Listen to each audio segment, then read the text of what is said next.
يعد التعليم الديني المعروف في الصومال بنظام الحلقات الوسيلة الأساسية لتلقي المعارف الدينية عبر القرون، وتشكل اللغة العربية عماده الأساسي، ويتوارث شيوخ الطرق الصوفية هذه الحلقات التي تنتج رجال الدين الذين يقومون بأدوار متعددة في المجتمع.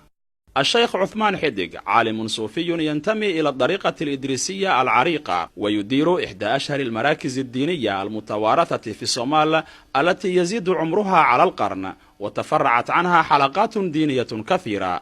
ويقول الشيخ إن نظام الحلقات هو الوسيلة الوحيدة لتلقي العلوم الدينية في الصومال. طلبة العلم الديني يدرسون 3 علوم تأتي تحتها فنون عدة: العلوم الشرعية وعلوم العربية، وتشمل اللغة وآدابها والنحو والصرف والبلاغة، والعلوم الروحية وتشمل التصوف والتربية الروحية والطريقة. وتبدأ الدراسة في هذه التكايا بحفظ المتون والمختصرات في فروع العلوم الإسلامية واللغة العربية، ثم ينتقلون إلى دراسة الفنون المختلفة كل حسب رغبته. ويقوم الشيوخ بتوجيه الطلبة إلى دراسة فن معين للنبوغ فيه، وبعضهم يحصلون على منح دراسية في الخارج لمواصلة التعليم العالي المنتظم. يبدأ الطالب في هذه الحلقة بدراسة مبادئ الفقه الشافعي، ثم بعد أن يجتاز الامتحان ينتقل إلى دراسة مقدمات التصوف والأدب والسلوك، ثم يأتي دور النحو والصرف، وهذا يساعد الطالب على اكتساب معرفة دينية جيدة.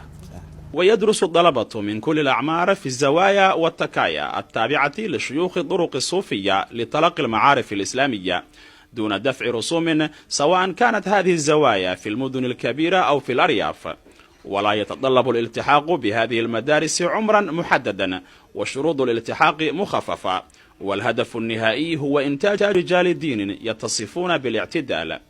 هناك شرطان فقط للدراسة هنا: أن يكون الطالب حافظا للقرآن بكامله، وأن يكون ذا سلوك حسن. والدراسة في التكايا الصوفية تتم وفق منهج الاعتدال، فلا مكان للتطرف الديني عندنا، فالطالب يتربى على حب الناس وعلى الأخلاق العالية. ويتحمل بعض شيوخ المراكز الدينية نفقات الطلبة الذين لا يوجد أهاليهم في أماكن الحلقات، أو يستضافون من قبل المحسنين حيث يتقاسمون معهم العيش ويعتبرونهم كأبنائهم حتى يتخرجون أو يحصلون على الإجازة.